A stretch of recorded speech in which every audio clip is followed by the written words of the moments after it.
Hozirgi kunda meditsinada aktual problemalardan bittasi shundaki, o'sha dori-darmonni ochak поражение deydi, o'sha yallig'lanishni markazigacha olib borish juda bir qiyin hisoblanadi. Chunki inson tanasini 30-35% umuman qon tomiri bilan bog'lanmagan. U yerda qon tomirining o'zi yo'q.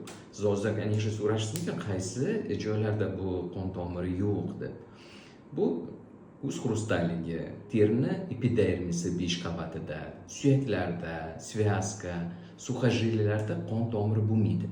Shuning uchun u yerda biokimik jarayonlar juda sekin ketadi va bu meditsinada ko'pincha e'tiborga olinmaydi. Bizni klinikamizda bo'ladigan ishlarda mana shu joylarga, o'sha qon tomiri bilan ta'minlanmagan joylarga dori-darmonni yetkazish bo'yicha patent olganmiz va shu bo'yicha biz ish olib boramiz.